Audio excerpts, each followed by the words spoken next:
नमस्कार दोस्तों, बहुत ही बड़ी खबरें आ रही हैं सामने निकल के। महाराष्ट्र और झारखंड से रुझान सामने निकल के आने लगे हैं। वोटों की गिनती बम्पर तरीके से शुरू हो चुकी है। जी हां दोस्तों, ताजा आंकड़े आए हैं। महागठबंधन जबरदस्त तरीके से बढ़त बना रहा है। जानेंगे आंकड़ा क्या कुछ आ रहा है। और वहीं आधी रात को बड़ा खेल किया गया है महाराष्ट्र में। इसको लेकर के अभी अभी चौंकाने वाला खुलासा दोस्तों हुआ है ईवीएम मशीन को लेकर के। जी हां दोस्तों, जानेंगे एक एक करके हर खबर को। उससे पहले खबरों में बढ़ेंगे दोस्तों, अगर आप लोग भी यही मानते हैं कि महाराष्ट्र में एमबीए की पूर्ण बहुमत की सरकार बनने जा रही है और झारखंड में इंडिया गठबंधन की सरकार, तो अभी इस वीडियो को लाइक कीजिएगा दोस्तों और कमेंट बॉक्स में वी सपोर्ट इंडिया जरूर ही कमेंट कीजिएगा। सीधे खबरों की तरफ बढ़ते हैं। जी हां दोस्तों, बताते चले आप लोगों को अपडेट सामने निकल के आ रही है। यहां पर महाराष्ट्र और झारखंड में वोटों की गिनती बम्पर तरीके से शुरू हो चुकी है और रुझान भी सामने निकल के आने लगे हैं। महाराष्ट्र झारखंड में किसकी सरकार, एनडीए या इंडिया गठबंधन का यहां पर चलेगा जादू, जानेंगे दोस्तों। ताजा आंकड़े सामने निकल के आ रहे हैं, उसके अनुसार बताते चले। पहले रुझान में साफ तौर पर पता चल रहा है कि महाराष्ट्र में इंडिया गठबंधन का जादू साफ तौर पर चल रहा है। जी हां दोस्तों, 288 की सीटें हैं टोटल और वहीं जो अभी तक रुझान आया है वो करीबन 100 सीटों का सामने निकल के आ चुका है। जिसमें से दोस्तों आप लोगों को यहां पर बताते चले कि इंडिया गठबंधन 65 सीटों पर आगे चल रहा है और वहीं यहां पर जो एनडीए है 35 सीटों पर आगे, और कुल मिलाकर के अन्य के खाते में फिलहाल के लिए 0 सीटें जाती हुई नजर आ रही हैं। और वहीं झारखंड में 81 सीटें हैं टोटल, जिसपे सभी सीटों के रुझान सामने निकल के आ चुके हैं दोस्तों। इंडिया गठबंधन 44 सीटों पर आगे चल रहा है और वहीं यहां पर जो एनडीए है बीजेपी के नेतृत्व में गठबंधन 37 सीटों पर आगे, यानी कि दोनों ही राज्यों में फिलहाल के लिए इंडिया गठबंधन ही रुझानों में साफ तौर पर आगे नजर आ रहा है। और वहीं दोस्तों इस बीच यहां पर हड़कंप मचा है। रोहित पवार का बड़ा आरोप, बीजेपी कार्यकर्ताओं ने ईवीएम स्ट्रांग रूम में घुसने की कोशिश की, चुनाव आयोग संज्ञान ले। जी हां दोस्तों, महाराष्ट्र चुनाव की मतगणना से ठीक पहले यहां पर एनसीपी शरद पवार गुट के नेता रोहित पवार ने आरोप लगाया कि बीजेपी के 25 से 30 कार्यकर्ताओं ने मध्यरात्रि में उस स्ट्रांग रूम में घुसने की कोशिश की जहां पर जो ईवीएम रखी हुई है। बताते चले यहां पर जो खबर सामने निकल के आ रही है उसके अनुसार रोहित पवार ने गंभीर आरोप बीजेपी के कार्यकर्ताओं पर लगाया है। उन्होंने कहा है कि भाजपा ने यहां पर वोटों की गिनती से ठीक पहले तमाम तरह के हथकंडे अपनाने की कोशिश की है। ये एक मामला रहा दोस्तों। एक तरफ देख सकते हैं कि रुझान आने लगे हैं, दूसरी तरफ भाजपा अभी भी बाज नहीं आ रही है। हर हथकंडे अपनाए जा रहे हैं बीजेपी की तरफ से। ये तो आधी रात को खेल किया गया दोस्तों। और वहीं दूसरा रुझान भी सामने निकल के आ चुका है महाराष्ट्र को लेकर के।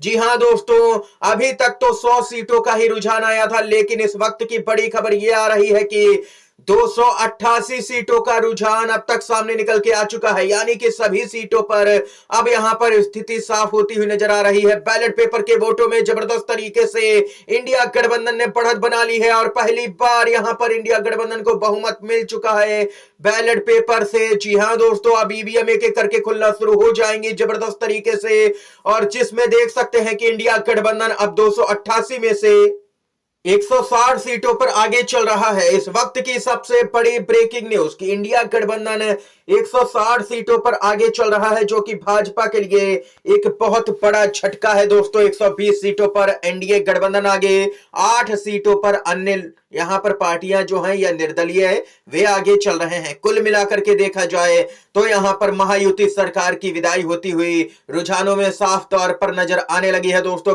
कांग्रेस के दफ्तरों में जश्न की भयंकर जबरदस्त तरीके से तैयारी भी देखने को मिल रही है। दिल्ली से लेकर के मुंबई तक में यहां पर एमबीए के नेता जश्न की बड़ी तैयारी करते हुए भी नजर आ रहे हैं। झारखंड में भी यहां पर इंडिया गठबंधन बहुमत के आंकड़े से फिलहाल के लिए तो आगे ही नजर आ रहा है। इतना ही नहीं दोस्तों, चौंकाने वाला खुलासा हुआ है। नाना पटोले कांग्रेस के नेता हैं, बोले एकनाथ शिंदे इंडिया गठबंधन के टच में है, यानी कि संपर्क में है। ये बहुत बड़ा यहां पर दावा कर दिया गया है। मतगणना के बीच में कांग्रेस के नेता नाना पटोले ने बड़ा दावा किया और कहा कि एकनाथ शिंदे गुट के साथ में संपर्क में होने का उन्होंने दावा किया है, यानी कि एकनाथ शिंदे भी बीजेपी के साथ में यहां पर खेला करने की तैयारी में लग गए हैं। कुल मिलाकर के देखिए तो हर परिस्थिति में बीजेपी की सरकार किसी भी कीमत पर महाराष्ट्र में नहीं बनेगी। लेकिन इस बीच यहां पर यह खुलासा हुआ कि ईवीएम खुलने से पहले 10 लाख वोट बढ़ गए। 24 घंटे में महाराष्ट्र में बड़ा खेल हो सकता है। जी हां दोस्तों, यह दावा किया गया। और वहीं आप लोगों को बताते चले, महाराष्ट्र झारखंड वालों काउंटिंग में गांठ बांध लो। ये यहां पर देख सकते हैं, लोगों ने साफ तौर पर कहा है कि किसी भी कीमत पर लापरवाही बर्दाश्त ना हो यहां पर, क्योंकि जनता ने वोट दिया है। बीजेपी तमाम तरह के हथकंडे अपना रही है चुनाव जीतने के लिए। देख सकते हैं कि वोटों की गिनती जारी है, फिर भी बीजेपी बाज नहीं आ रही है। दोस्तों बताते चले कि कुछ ऐसा ही एक और मामला यहां पर सामने निकल के आया है, जिसमें ब्रेकिंग न्यूज में कहा गया है कि खेल शुरू हो चुका है। झंडा चौक नागपुर में ईवीएम ले जा रहे बीजेपी वालों को कांग्रेस वालों ने पकड़ा।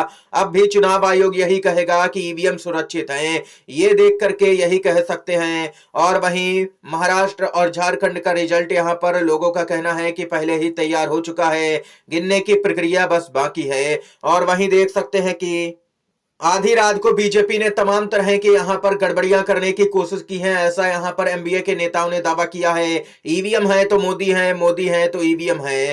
पूरी तरह से निगरानी रखी जा रही थी कांग्रेस के नेताओं की तरफ से, जिसके कारण बीजेपी की तमाम साजिशें विफल हो गई हैं। और वहीं दोस्तों यहां पर बताते चले, खबर आ रही है, शरद पवार ने आत्मविश्वास से घोषणा की है कि इंडिया बहुमत का आंकड़ा पार कर रहा है।